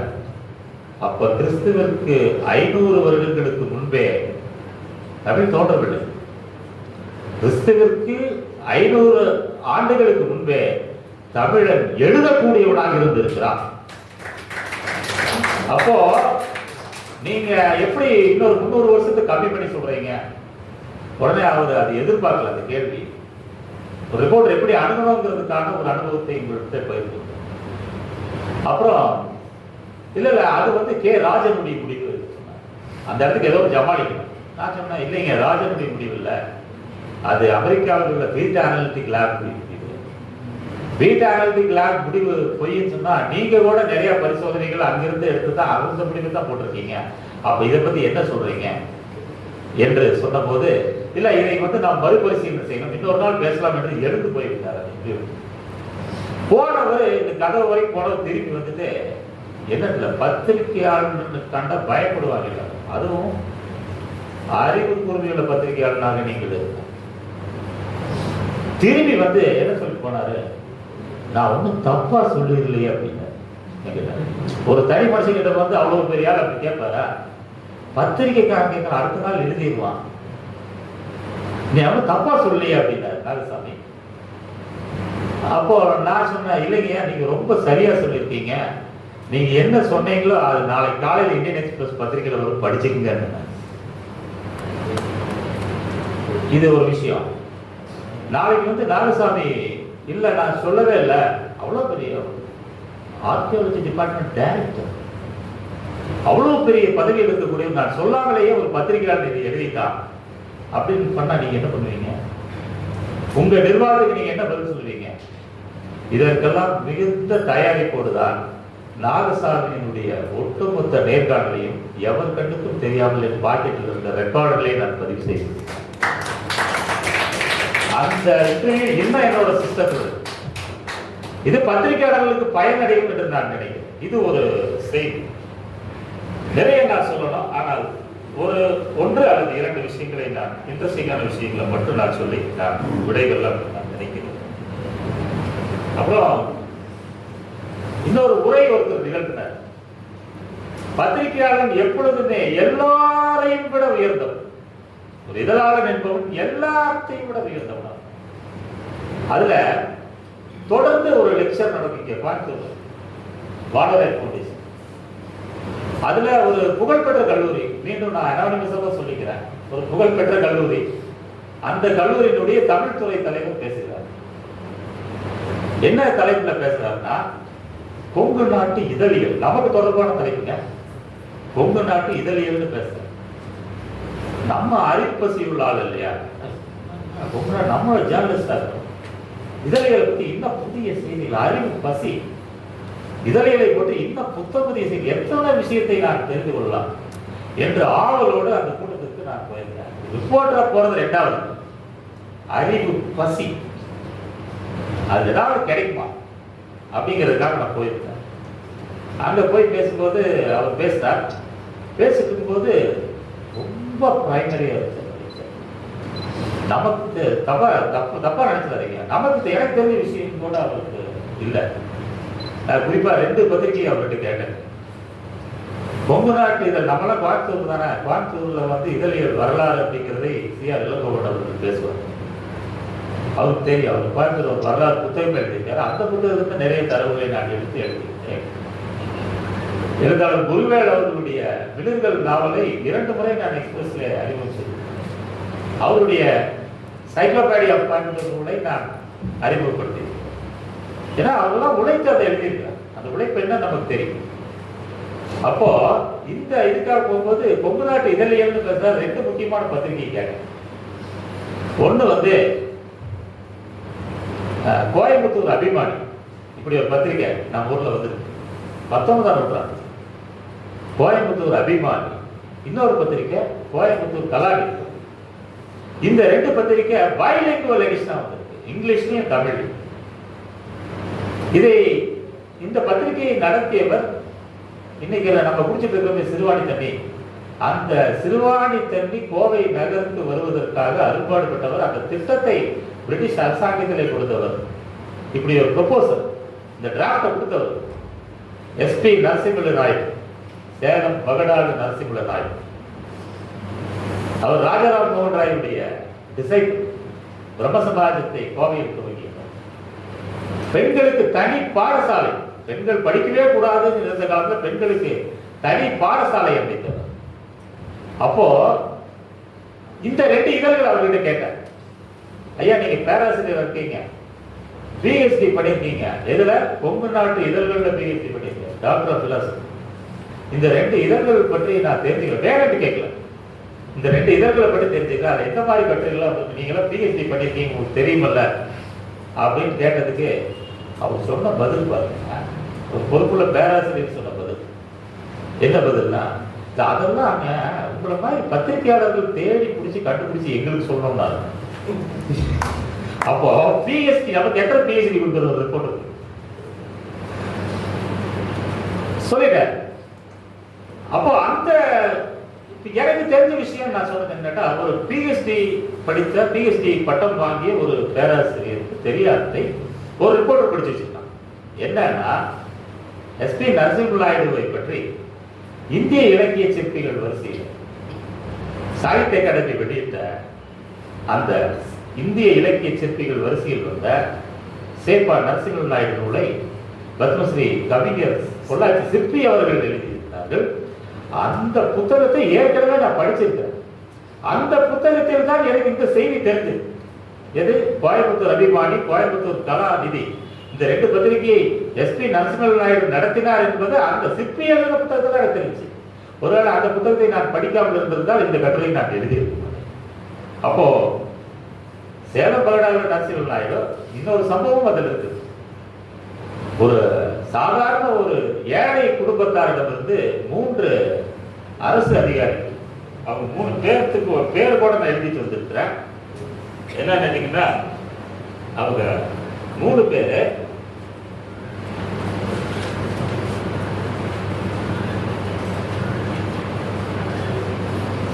Government officials. ஒருத்தர் பேர் கோவிந்தராஜ முதலியார், இன்னொருத்தர் பேரு முடிலால் சிங், இன்னொருத்தர் பேரு ஐயரு நாயுடு.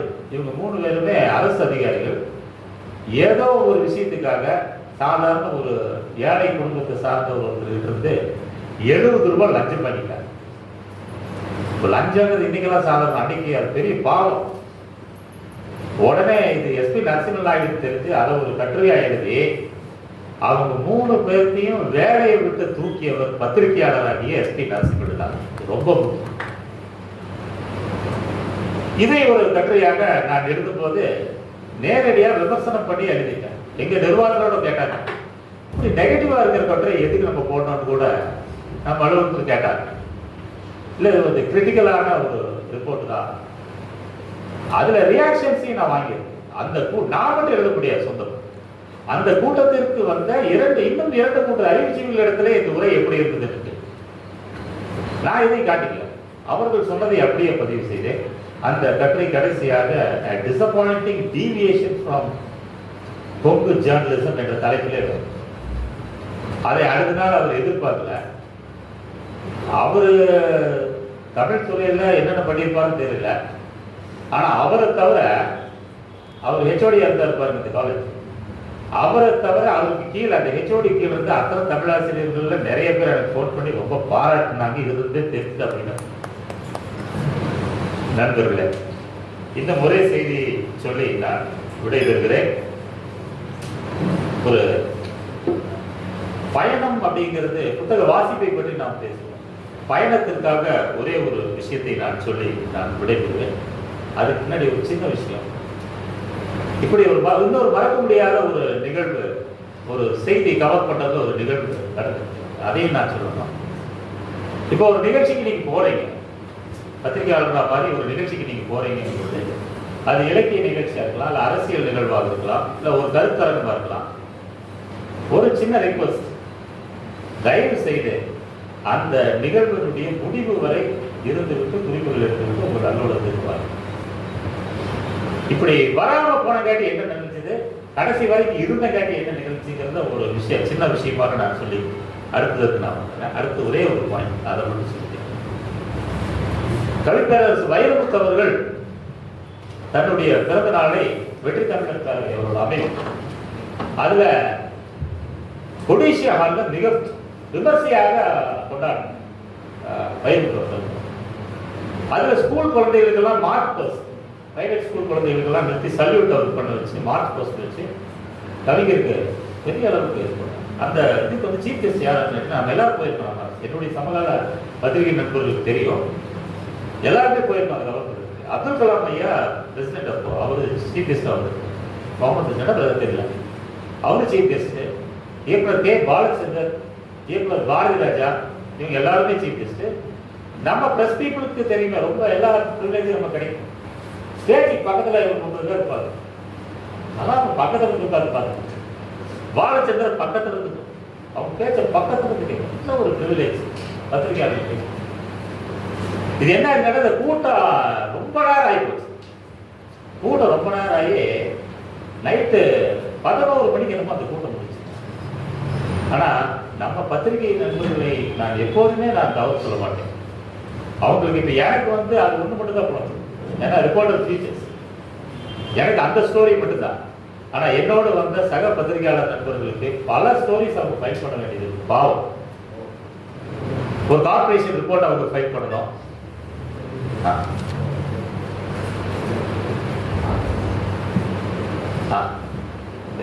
பில்சர் வந்து கொடுத்துருக்காரு, அதையும் முடிச்சிடறேன். தேங்க்யூ பில்சர்.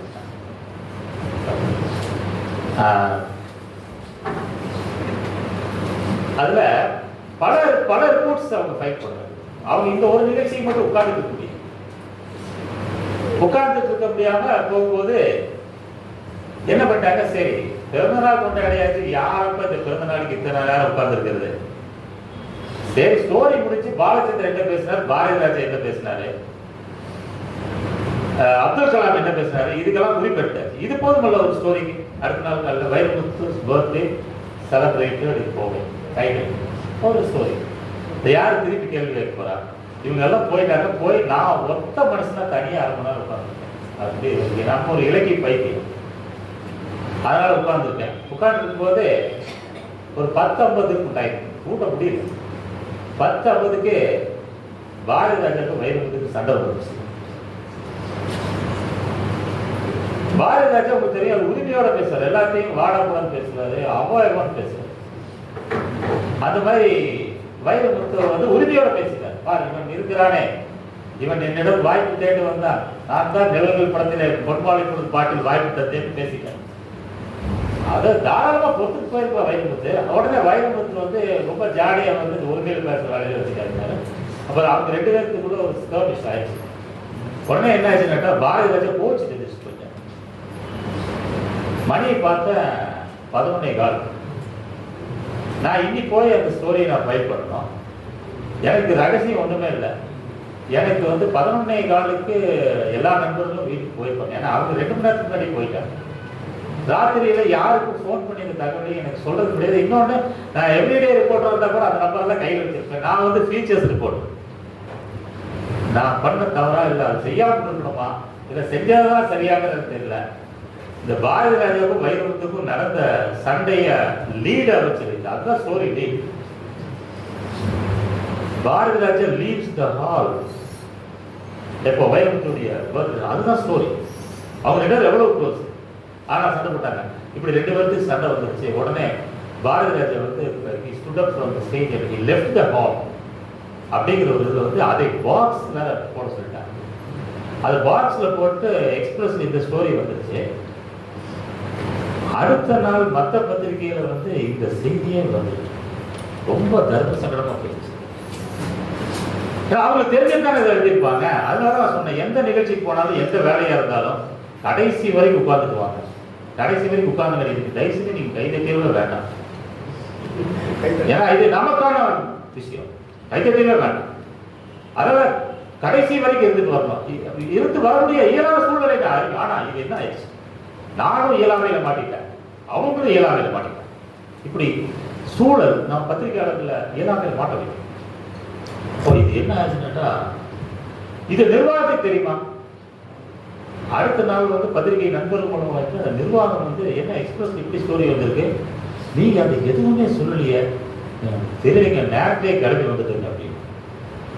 இதுக்கு வேண்டிய நான் மறுபடியும் பெயர் சொல்ல வேண்டாம்னு நினைக்கிற ஒரு பத்திரிகை இந்த பாரதிராஜா வைரமுத்துடைய அந்த அடிதடிய 1 மாசம் எழுதி தன்னுடைய மஞ்சத்தை தீர்ச்சு ஒரு பத்திரிகை. இது ஒரு செய்தி நண்பர்களே. அப்புறம் ஒரு ஸ்டோரியை எப்படி கண்டுபிடிக்கணும் அப்படிங்கிறது வந்து இளம் பத்திரிகையாளர்களுக்கு நான் சொல்லணும். கண்ணதாசன் விழா கோவையில் நடக்குது. கண்ணதாசனுக்கு விழா தராங்க. அங்க வந்து நண்பர் மரபின் மையத்தை பேசினாங்க. பேசும்போது நம்ம ரொம்ப கண்ணதாசன் விழான எத்தனை விஷயங்கள் புத்தக வருவாரு, அசோகந்தன் வந்திருந்தாரு, எல்லாம் நிறைய பேசுவோம், நிறைய தீனி கிடைக்கும். அறிவு வெறியாச்சு நமக்கு தான் போலான்னு சொல்லி உட்காந்து அங்க மரபின் மையத்தின் முத்தையா பேசினாரு. கண்ணதாசனுடைய புகழையெல்லாம் பேசுறாங்க, நோட்ஸ் எழுதிட்டு இருக்க, ரெக்கார்ட் ஆகிட்டு இருக்குது. அடுத்த நாள் ரிப்போர்ட் அது இங்கிலீஷ்ல வரணும் இல்லையா? Because I was a reporter in English day. தமிழ்ல கூட கேட்டு அப்படியே இங்கிலீஷ்ல அது எழுதணும். எத்தனை சொற்களுக்கு நம்ம தேடணும். So I hate to file a story in English. அப்போ அந்த இடத்துல I was there throughout the meeting. அப்போ எல்லாம் சொன்னாரு. சொல்லிட்டு போகும்போது அந்த பேச்சோட பேச்சா, உரையோட உரையோ அவர் சொன்னார். சமீபத்தில் ஒரு டிவி விளம்பரம் பார்த்தேன். அந்த டிவியில ஒரு பெட்டு, மெத்தை அட்வர்டைஸ், ஸ்லீப்பர் மேட்ரஸஸ். அந்த பெட்டுக்கான விளம்பரம். அந்த விளம்பரத்துல ஒரு கேரக்டர் சொன்னாங்க. அந்த பிலிம்ல வரும், ஆட் பிலிம்ல வரும் கேரக்டர்ஸ் 2 பேர் பேசுறாங்க. ஒருத்தர் பெட்ல ஏறி உட்காந்துருக்காரு, இன்னொருத்தங்க வராங்க. ஆட் எனக்கு சரியா ஞாபகம் இல்லை. அது சொன்னார். ஒருத்தர் பேசுறாங்க, என்ன இப்படி மலர்ந்து மலராத பாதி மலர் போல பாதி தூக்கத்தில் இருக்காங்க. அப்படியா, தூக்கமே வரமாட்டேங்க படுத்தா. அதுதான் நான் சொன்னேன், இப்படி மலர்ந்து மலராத பாதி மலர் போல பாதி தூக்கத்தில் இருக்காங்க. நீ ஸ்லீப்பர் மேட்ரஸ் வாங்கினேன்னா படுத்தோட தூங்கி, மலர்ந்து மலராத பாதி மலர் போல தூக்கம் கிடையாது, முழு தூக்கம் கிடைக்கும்னு சொல்லிட்டு முத்தையா என்ன சொன்னாரு, கவிஞருடைய பாடல் எதுக்கு பயன்பட்டு பாருங்க அப்படின்னாரு. எனக்கு உரைக்கல. அந்த நாள்ல கூட ஒரு நல்ல ரிப்போர்ட்டரா நான் இல்லை போகணும். எனக்கு அது உரைக்கவே இல்லை. அப்படியா நினைச்சிட்டு வந்தேன். இதழியல் துறையில நம்முடைய சீரியஸ் எப்படி இருக்காங்க, நம்ம எப்படி இருக்கிறோங்கிறதுதான் சொல்றேன். நான் ஜூனியர். அப்ப அது உரைக்கல எனக்கு. அப்ப நான் என்ன பண்ணிட்டேன், கவிஞர் மரபின் மைந்தன் முத்தையா பேசுகிற அந்த உரையே ஆங்கிலத்தில். அவர் எந்த படத்துக்கு பாட்டு எழுத வந்தாரு, எம்ஜிஆருக்கு அவர் ஏன் அதிகமா பாட்டு எழுதல, வாலிதான் எம்ஜிஆருக்கு அதிக பாட்டு எழுதாரு, இது எல்லாம் சொல்லிட்டு போற போக்கில் சொல்லிட்டேன். முத்தையா கூட இது கூட சொன்னாரு. முத்தையா ஆல்சோ செட் போட்டேன்.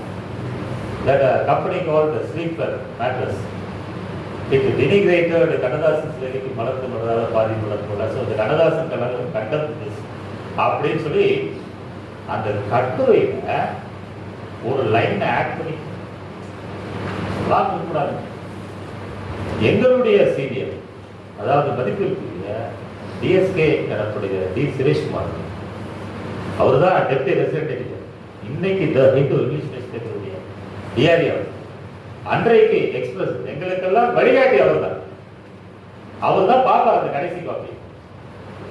ஃபைல் பண்ணிட்டு போற அடுத்த நாள் இந்த ஸ்டோரி வரும். ஒரு பிரிண்ட்ல பார்ப்போம் இல்லையா நம்ம, மேல வயலை பாட்டி கட்டுரை, ஃபேஸ்புக்ல வாட்ஸ்அப் ஆசை. அப்போ இப்பெல்லாம் அந்த ஆசை அவ்வளவு இல்லை.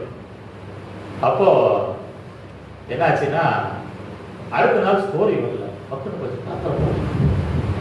தப்பா எழுதிருக்கோம், இந்த பதட்டம் நமக்கு இருக்கும், ரிப்போர்ட் இருக்கு, ரைட், தப்பா இருக்கு, ஏன் வரல ஏன் வரலன்னு எந்த நிர்வாகமும் சொல்லாது, விட்டுட்டாங்க. என்னடா அது சரி வரல, என்ன சிக்கல் தெரியல, என்னால் கணிக்கவே முடியும். டிஎஸ்கி சாருக்கு ஃபோன் பண்ணி கேட்கலான்னு சரி வேண்டாம், அவர் ரொம்ப பிஸியாக இருக்குது. எத்தனை எடிஷன்ஸ் பார்க்கக்கூடியது, அவருக்கு நம்ம ஃபோனில் போய் ஏன் ஸ்டோரி வரலன்னு கேட்க முடியாதுல்ல. அதனால் டி சுரேஷ்குமார் சாருக்கு நான் ஃபோன் பண்ணல, விட்டுட்டேன். அடுத்த நாள் நான் வீட்டுக்கு திருப்பிட்டு இருந்த பைக்கில் டக்குன்னு டிஎஸ்கேக்கு ஃபோன், டிஎஸ்கி சார் கொடுத்தார். அவர் ஒரு டைனமிக் பர்சனாலிட்டி, பத்திரிகை உலகத்தில் ஒரு டைனமிக் பர்சனாலிட்டி தான் அவர். ஒரு நியூஸ் எப்படி இருக்கணும் கண்டுபிடிக்கிறவர் அவர். ஒரே ஒரு வார்த்தை சொன்னார், மிஸ்டர் மீனாட்சி விடுவார். Mister Meenakshi you find a story on Kannadasan yesterday, no? Yes sir, yes sir. And the story says that that sleeper mattresses has something, has denigrated quite lyrics somewhere. Yes sir, yes sir. You know one thing, you find a separate story on that. இதாங்க அதை பத்தி மட்டும் நீ எழுதி கொடுங்க. முதலே நம்ம தெரியல, அறிவு குறைக்கல. அப்போ உடனே அடுத்த நாள் என்ன பண்ண, அந்த ஸ்டோரி கேன்சல்.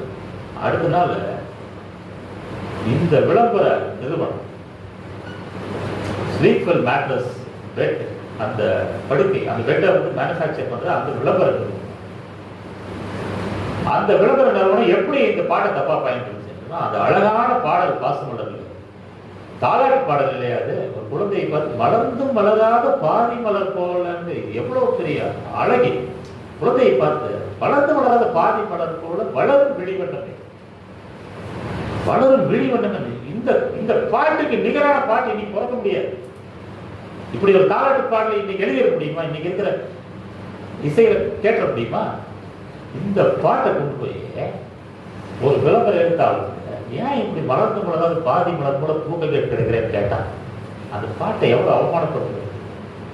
இதை மயமா வச்சு ஒரு ஸ்டோரி எழுதிட்டு இதை பத்தி கேட்கணும் இல்லையா? நம்ம தெரிஞ்சுட்டு எழுதுது. ஸ்லீப் வெல், இந்த புறக்கார வேலை ரிப்போர்ட் இருக்கு. ஸ்லீப் வெல் பெட் மேட்ரஸஸ் காரங்கிட்ட ஃபோன் பண்ணி கேட்கும். என் நம்பர்ல கூகுளில் பார்க்கும்போது அவன் ஹெட் ஆஃபீஸ் நாக்பூர்ல வந்து ஒருத்தர் பேசிட்டு I spoke to him in English. That advertisement of Sleepwell mattress has denigrated our greatest point. இதனைக்கு கண்ணதாசன் மேல எனக்கு பெரிய உடன்பாடு இல்லை. ஆனால் தமிழ் கவிஞர் பத்திரிகையாளர் நம்ம தானே காப்பாற்றணும் கவியர். Denigrated. அவர் வந்து it has put the lyric on shake by using it for a cheap advertisement. அப்படின்னு நாக்பூர்காரன் ஹிந்தி, அவங்க கவியர் கண்ணதாசன் தெரியாது. So really sorry sir, I don't know what you are saying. Let me ask our state representative to speak to you. உடனே Tamil Nadu representative ஏதோ பிரச்சனையாச்சு அப்படியா advertisement. அப்போ Tamil Nadu representative அவர் தமிழ்நாட்டு manager அவர் எனக்கு number வாங்கி பேசினார். சார் எப்போ பேசுனீங்களா? ஆமாங்க, கண்ணதாசன் பாசமலரில் இருந்த தாலாட்டு பாட்டு சாவித்திரி சிவாஜியும் பாடுவாங்க டிஎம்எஸ். இன்னைக்கு அந்த பாட்டு ஜெயிக்கிறது வேற பாட்டு இல்லை. வளர்ந்து வளராத பாதி மலர் போல வளரும் விழிவண்ணமே.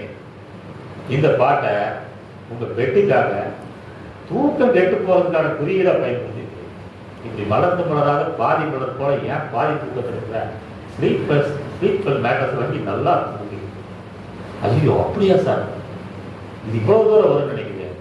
நினைக்காம விட்டதுதாங்க தப்பு. சரி ஒன்று பண்றேங்க, நான் இன்னைக்கே சென்னையிலிருந்து ஃப்ளைட் பிடிச்சி நாளைக்கு மார்னிங் வந்து பார்த்தேன். பையா ஸ்டோரி பப்ளிஷ் ஆகிருப்பாரு. ஆனால் என்ன ஆயிருக்குங்களா, அது நியூஸ் வந்துருச்சுங்களா, நியூஸ் அனுப்பிச்சாச்சுங்க, என்னாலும் போட்டுருப்பாங்க. Once it is gone for print, it is gone. அது முடிஞ்சதுக்கப்புறம் அடுத்த நாள் அவர் காலையில் வந்துட்டார். வந்தோடனே ஸ்டோரி பப்ளிஷ் ஆகிருந்தா காலையிலேயே ஏர்போர்ட் கிட்ட நியூஸ் பேப்பர் வாங்கி பார்த்துட்டு படிச்சுட்டோம்.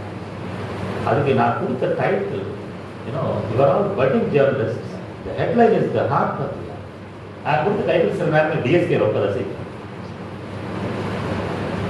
இப்போ கண்ணதாசன் ஃபேன்ஸ் ரொம்ப அவதிப்பட்டாங்க இந்த விஷயம் முத்தையா பேசுறது. என்னடா நம்ம கவிஞருடைய பாட்டை எப்படி கொலை பண்ணிட்டாங்க, அதுக்கு தகுந்த மாதிரி இருக்கணும் ஹெட்லைன். அப்படி ஒரு ஹெட்லைன் நான் ஹெட்லைன் யோசிக்கிறதுக்கு மட்டும் ஸ்டோரி விட அதிக நேரம் நான் சொல்லுவேன். Sleepwell gives Kannadasan fans sleepless nights. That's the headline. I passed that out. படிச்சுட்டு நேராக ஆஃபீஸ்க்கு வந்தார். ஸோ ஐ கால் மறுபடியும் இல்லையா, and I also call Kannadasan's son Gandhi Kannadasan publisher. அவர் என்ன சொன்னார், காந்தி என்ன சொல்லிட்டார், நீங்களே பார்த்தீங்க முத்தையாருக்கார் அவர் சொன்னார். So invited the people. அப்போ சில நேரங்களில் வந்து என்ன பத்திரிகையாளர் எழுத்தாளர் மட்டும் இல்லை, கவுன்சிலராக மாதிரி பஞ்சாயத்து நடத்தணும் டெஸ்ட். அந்த பஞ்சாயத்து நான் பண்ணினேன். பண்ண உடனே அவர் அப்பாலஜி கேட்டுருப்பான். ஒரு 400 வேர்ட் ஸ்டோரி அப்பாலஜி கேட்டு போனது. அடுத்த நாள் எனக்கு மெயில் அனுப்பிச்சாரு, நேத்தோடு இந்த அட்வர்டைஸ்மெண்ட் நீங்கள் சொன்ன விஷயத்தை புரிந்து கொண்டு English literature we understood what you spoke about your fight Kannadasan, and we have decided that we have stopped that advertisement from being telecast in all the channels. If at all, if we need to use that song, we will henceforth use it positively என்று ஒரு mail எனக்கு வந்தது. அப்புறம் அதுக்கு அடுத்தது வந்து இந்த impact stories வாங்குறது ரொம்ப கஷ்டம். இப்போ செந்திலெல்லாம் வந்திருக்காரு, நிறைய இம்பாக்ட் ஸ்டோரி வாங்கியிருக்காரு செந்தில். ஏன்னா அவரு கார்பரேஷன் பார்த்துட்டு இருந்தாரு, இப்போ ஃபாரஸ்ட் பார்க்குறாரு. இந்த மாதிரி நிறைய ஃபாரஸ்ட் பற்றி ஒரு குறையை கண்டுபிடிச்சி எழுந்தாங்கன்னா அடுத்தது ஐயோ பத்திரிக்கை வந்து சார் நம்ம திருத்திக்கலாம்னு சொன்னோம்னா அவங்க இல்லைங்க சரி பண்ணிட்டு சொன்னோம்னா அடுத்த ஒரு ஸ்டோரி அவர் கேட்டுருப்பார். அதை வந்து என்ன பண்ணுவோம், எக்ஸ்பிரஸ் இம்பாக்ட் போடுவார். என்ன நினைங்கன்னா சினிமா பாட்டை எழுதியதற்காக இம்பாக்ட் ஸ்டோரி வாங்கினவன் நான் ஒருத்தர் மட்டும்தான். ஏன்னா அவங்க மன்னிப்பு கேட்டதே அடுத்த நாள் ஸ்டோரி.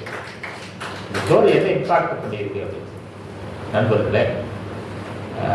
அதாவது கிள்ளி ஒரு டார்லிங் சொல்லுவாங்க. இன்னும் நிறையா செய்திகளை உங்களுக்கு பகிர்ந்து கொள்வதற்காக நான் தயார். ஆனால் இந்த செய்தியை சொல்லாமல் விட்டுவிடக்கூடாது. இது ரொம்ப வேல்யூபுளாக உங்களுக்கு இத்தனை நேரம், இவ்வளவு நேரம் எனக்கு செய்து கொடுத்த உங்கள் அனைவருக்கும், இந்த வாய்ப்பை வழங்கிய பத்திரிகையாளர் என்னுடைய சகாக்கள் நண்பர்கள் அனைவருக்கும் நன்றி கூறி விடைபெறுகிறேன்.